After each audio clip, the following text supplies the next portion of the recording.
ஆக்சுவலாக இன்றைக்கி 2 ஆர்டர் இருந்தது. ப்ரௌனியோட ஆர்டரும், பிரெட் புட்டிங் கேக்கோட ஆர்டரும்.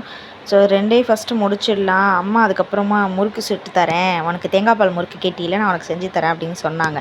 அதனால் சரி இது 2யும் முடிச்சுட்டு வந்துடுறேன், அப்புறமா வந்து முறுக்கு சுடலாமா, நானும் வரேன் அப்படின்னு சொன்னேன். தாத்தாக்க பிரெட் புட்டிங் கேக்கில் ஒரு ஓரமாக சாக்லேட் சிப்ஸ் போட்டு பார்த்தேன். சரி எப்படி இருக்குது, புதுசாக ட்ரை பண்ணி பார்ப்போன்னு. ஸோ அந்த ஃப்ளேவர் ஒரு மாதிரி சாக்லேட் கேக் மாதிரி தான் இருந்தது. சூப்பராக இருந்துச்சு ஃப்ளேவர். நீங்களும் வேணால் செஞ்சிங்கன்னா வீட்டில் ட்ரை பண்ணி பாருங்கள். ஸோ இதை பார்த்தோன்னே வந்து முறுக்கு எப்படி செய்கிறதுன்னு வீடியோ போடுறாங்க அப்படின்னு நம்பி நினச்சி யாரும் வந்து ஏமாந்துடாதீங்க. இது வந்து எப்படி செய்யக்கூடாது முறுக்கு, தேங்காய் பால் முறுக்கு எப்படி செய்யக்கூடாதுங்கிறதுக்கான வீடியோ. இது எங்கள் அம்மா ஊற்றுறது தேங்காய் பால். எங்கள் அம்மா ஃபோன் பேசிகிட்டே செஞ்சதுனால அளவு தெரியாமல் தேங்காய் பால் வந்து நிறையா ஊற்றிட்டாங்க.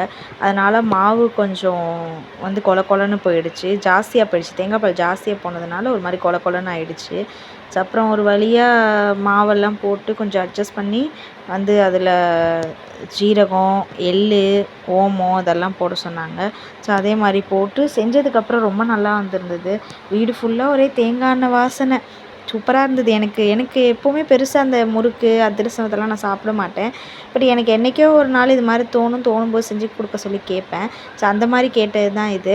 நல்லா தான் இருந்தது. செய்யும்போது கூட எனக்கு பார்க்கும்போது இது வந்து என்ன மாதிரி ஆகப்போதோ, அது பனிஷ்மெண்ட்டாக தெரியாமல் கேட்டுட்டோமோ அப்படிலாம் தோணுச்சு. அது செஞ்ச பிறகு ரொம்ப நல்லா இருந்தது, சூப்பராக இருந்தது. சா சாப்பிடும்போது கூட அந்த தேங்காய் எண்ணெயோட ஸ்மெல்லெல்லாம் இருந்துகிட்டே இருந்தது. உங்களுக்கும் வந்து தேங்காய் பால் முறுக்கு பிடிக்கும்னாக்க கீழே கமெண்ட்டில் சொல்லுங்கள். இதில் எனக்கு இடையில ஒரு ஆசை வந்துச்சு. என்னென்னா, இந்த ஆஞ்சநேயர் கோயிலெல்லாம் ஆஞ்சநேயருக்கு வடை மாலை சாத்துவாங்கள்ல, அந்த வடை வந்து சாப்பிட்ணும் அப்படின்னு ஒரு ஆசை. அதனால் எப்படி செய்கிறதுன்னு பார்த்துட்டு டக்குன்னு என்னென்ன சொன்னாங்களோ அதெல்லாம் செஞ்சு, அது கொஞ்சமாக செய்யக்கூடாதுன்னு சொல்லி நிறையா உளுந்தெல்லாம் போட்டு நிறையா செஞ்சேன். சொல்லுவாங்கள்ல பேராசை பெருநஷ்டம்னு, அந்த மாதிரி நான் நிறைய செய்வோம் அப்படின்னு நினச்சேன். நிறைய வேஸ்ட்டாக போயிடுச்சு. அது எப்படி செய்யணும்னு தெரியாமல் ஏதோ சும்மா வீடியோ பார்த்து அரை குறைமா செஞ்சதுனால அப்படி ஆயிடுச்சு. செஞ்சு வந்ததுக்கப்புறம் கல்லால் அடித்தா கூட அதை உடைக்க முடியாதுங்க, அந்த மாதிரி ஆயிடுச்சு. ரோடு போடுற மிஷினுக்கு அடியில் வச்சா கூட அது உடையாது போல இருக்குது, அந்த மாதிரி ஆயிடுச்சு நிலமை. சரி ஓகே, இன்னுமே என்ன பண்ண முடியும், வேஸ்ட்டு தான் அப்படின்னு நினச்சிட்டு எங்கள் அம்மா திட்டிகிட்டே இருந்தாங்க. இவ்வளோ உளுந்து எடுத்து போட்டு இப்படி வீணாக்கிட்ட அப்படின்னு, செஞ்சு சாப்பிட்ருந்தாலும் பரவாயில்ல அப்படின்னு சொல்லி எங்கள் அம்மா திட்டிகிட்டே இருந்தாங்க.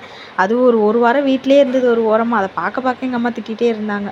என்ன மாதிரி நீங்களும் இது மாதிரி நிறைய வேஸ்ட் பண்ணியிருக்கீங்கன்னாக்கா கீழே கமெண்ட்டில் சொல்லுங்கள். அப்புறம் ஒரு கேக்கோட ஆர்டர் டெலிவரி இருந்தது. ஸோ அதை போய் கொடுத்துட்டு வருவோமேன்னு கிளம்பிட்டேன். வேஸ்ட்டு தான். டாட்டா பாய்.